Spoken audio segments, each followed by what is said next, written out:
Praise the Lord மக்களே. மூக்குக்கு மேல ரொம்ப கோவப்படுவீங்களோ? அப்ப வசனம் உங்களுக்காக தான்.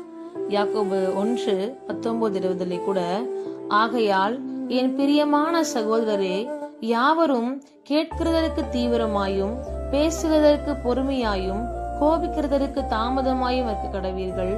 மனுஷருடைய கோபம் தேவனுடைய நீதியை நடப்பிக்க மாட்டாதே. ஆமாங்க, நிறைய பேரை பார்த்துருக்கேன்.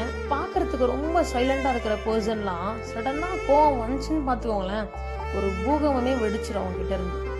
அவரா இப்படி அவங்களா இப்படி அப்படின்ற மாதிரி நம்ம பார்ப்போம். ஏன்னா கோபம் ரொம்ப பொல்லாத விஷயம்.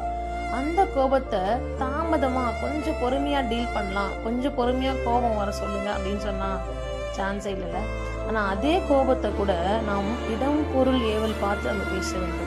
ஏன்னா ஒருவேளை நம்ம ஃபேமிலிக்குள்ளே கோவப்படுறோம்னு சொன்னால், நம்ம ஃபேமிலிக்குள்ளே யார் யார் இருக்காங்க, அந்த இடத்துல யார் எப்படி இருக்காங்க, ஒருவேளை நம்ம அம்மா கிட்ட கத்துறோம்னு சொன்னால் அந்த இடத்துல யார் இருக்கா, அம்மா அவங்க எப்படி நினைப்பாங்க, இந்த மாதிரி நம்ம நிறைய விஷயங்களை நம்ம யோசிக்க வேண்டும். சுற்றி முற்றி பார்த்து தான் நம்ம கோவப்பட வேண்டும். இதெல்லாம் ரொம்ப கஷ்டம் சிஸ்டர். எப்படி சடனா எப்படி கோவப்படுறது? அதான் மெச்சூரிட்டி.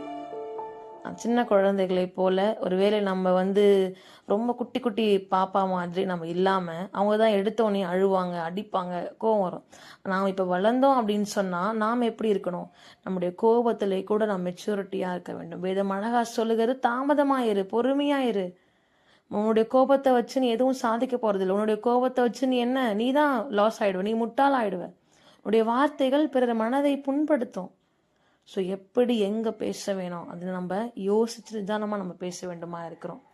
கோபம் வரும் போவோம், ஓகே பார்த்துக்கலாம், கொஞ்சம் கொஞ்சம் கண்ட்ரோல் பண்ணலாமா? உங்கள் ஃப்ரெண்ட்ஸும் ஷேர் பண்ணுங்கள். Take care.